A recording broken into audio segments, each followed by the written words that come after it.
बेटी सुरक्षित हो जाए, व्यापारी सुरक्षित हो जाए, अन्नदाता किसान खुशहाल हो जाए और युवा अपने पैरों पर खड़ा होकर के स्वावलंबन का जीवन जीने लग जाए तो विकास इसी प्रकार से सरपट दौड़ता हुआ दिखाई देता है, जैसे आज उत्तर प्रदेश के अंदर। लोग ये मानते थे कि देश के विकास का सबसे बड़ा बाधक है यूपी कानून व्यवस्था के मामले में ही नहीं, अपने अन्नदाता किसानों के लिए भी बेहतरीन सुविधा देने वाला राज्य बनकर के उभरा। यूपी के बारे में यहां जाति की चर्चा होती थी, मत और मजहब की चर्चा होती थी, विकास की चर्चा नहीं होती थी, किसान की चर्चा नहीं होती थी, युवा की चर्चा नहीं होती थी, महिलाओं की चर्चा नहीं होती थी। कोई सोचता था उत्तर प्रदेश में 7 वर्ष में डबल इंजन की सरकार, पिछले 10 वर्ष में भारत ने विकास की एक नई ऊंचाइयां प्राप्त की। जिस ब्रिटेन ने लगभग 200 वर्षों तक भारत में शासन किया, आजादी के अमृत महोत्सव में हमने उस ब्रिटेन को पछाड़ करके दुनिया की 5वीं बड़ी अर्थव्यवस्था के रूप में भारत को स्थापित करने का कार्य किया। कि मोदी जी के नेतृत्व में भारत 5वीं बड़ी अर्थव्यवस्था बना। पहले लोग बाहर नहीं निकलते थे, गुंडे माफिया हावी होते थे, आज गुंडे माफिया गायब हो गए। पहले विकास आता नहीं था, अब विकास भी आ रहा है। आपका आशीर्वाद प्राप्त हुआ। क्या अयोध्या में रामलीला का मंदिर कांग्रेस के लोग बना पाते? समाजवादी पार्टी के लोग बना पाते?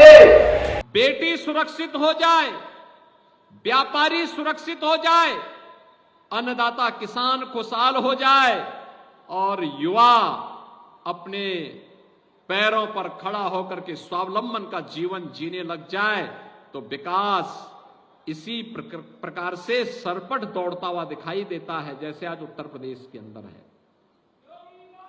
आखिर यही उत्तर प्रदेश था 2017 के पहले बीमारू राज्य कहलाता था। लोग ये मानते थे कि देश के विकास का सबसे बड़ा बाधक है यूपी। लोग ये मानते थे यूपी तो ब्रेकर है,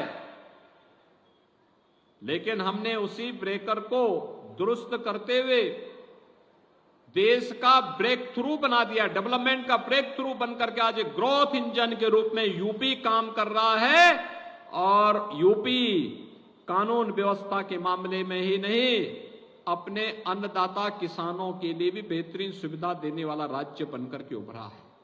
आप सोचिए, उत्तर प्रदेश के बारे में पहले कौन चर्चा करता था?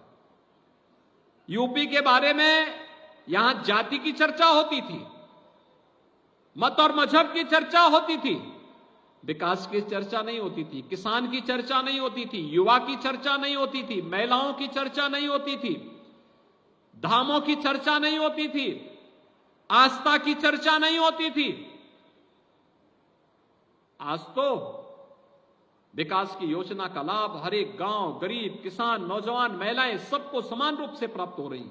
कोई सोचता था उत्तर प्रदेश में 7 वर्ष में डबल इंजन की सरकार 56 लाख गरीब को सिर ढकने के लिए छत दे दे, एक मकान दे दे। आज यूपी के अंदर 7 वर्ष के अंदर मात्र एक कार्य पूरा करके दिखाया गया। कोई सोचता था गरीब के घर में शौचालय बने, आज 3 करोड़ गरीब के घर में शौचालय बन गए। कोई सोचता था गरीब को 5 लाख रुपए की स्वास्थ्य बीमा का कवर मिलेगा, हम लोगों ने 5 करोड़ से अधिक आयुष्मान के कार्ड प्रदेश के अंदर जारी कर दिए हैं। 5 करोड़ औरों को देने की तैयारी चल रही है और अभी तो उत्तर प्रदेश में एक फैमिली आईडी कार्ड जारी हम करने जा रहे हैं। आज भारत पिछले 10 वर्ष में प्रधानमंत्री मोदी जी के नेतृत्व में विकास की जिस नित नई बुलंदियों को छूता हुआ दिखाई दिया, इससे बड़ा सौभाग्य क्या हो सकता है? हमारा भारत, पहले दुनिया में सम्मान नहीं था, लोग हंसते थे, तमाम प्रकार की टिप्पणी करते थे। पिछले 10 वर्ष में भारत ने विकास की एक नई ऊंचाइयां प्राप्त की। पिछले 10 वर्ष में भारत आज दुनिया में नेतृत्वकर्ता के रूप में दिखाई दे रहा है। इससे बड़ा सौभाग्य क्या हो सकता है? जिस ब्रिटेन ने लगभग 200 वर्षों तक भारत में शासन किया, आजादी के अमृत महोत्सव में हमने उस ब्रिटेन को पछाड़ करके दुनिया की 5वीं बड़ी अर्थव्यवस्था के रूप में भारत को स्थापित करने का कार्य किया। किसी भी देश के लिए गौरवशाली हो सकता है। और ये आगामी कार्य योजना को भी हमारे लिए आह्वान करने के लिए अमृत महोत्सव हम सबको एक नया आह्वान कर रहा है। अमृत काल का एक द्वितीय वर्ष प्रारंभ होने वाला है। इन सभी वर्षों के अंदर हम सबको इस संकल्प के साथ आगे बढ़कर के काम करना है कि मोदी जी के नेतृत्व में भारत 5वीं बड़ी अर्थव्यवस्था बना और मोदी जी के तीसरे कार्यकाल में भारत को दुनिया की तीसरी बड़ी अर्थव्यवस्था बना करके विकसित भारत का संघनाद भी हम सब भारतवासियों को करना है। पहले लोग बाहर नहीं निकलते थे, गुंडे माफिया हावी होते थे, आज गुंडे माफिया गायब हो गए हैं। पहले विकास आता नहीं था, अब विकास भी आ रहा है और विरासत का भी सम्मान दिया जा रहा है। जैसे गुलाब सिंह लोधी जी की आज भव्य प्रतिमा और स्मारक का आज यहां पे लोकार्पण का कार्यक्रम संपन्न हुआ।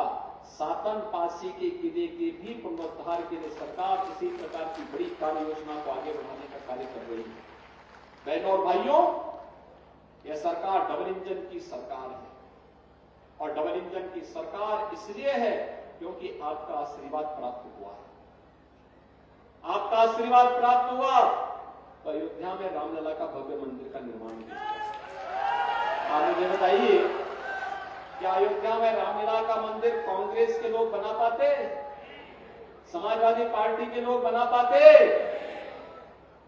जब उनसे न गरीब को राशन में दे सकते हैं, न गरीब को मकान दे सकते हैं, न स्वास्थ्य की सुविधाएं दे सकते हैं और न राम मंदिर निर्माण करके आपकी आस्था को सम्मान कर सकते हैं, तो फिर अपना वोट खराब करके क्यों उन लोगों को अपने ऊपर बोझा के रूप में स्वीकार करते हैं?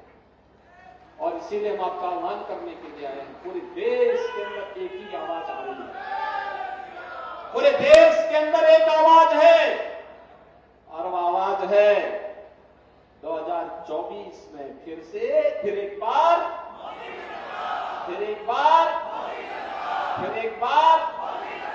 मोदी सरकार का पूरे देश के अंदर एक आवाज आ रही है।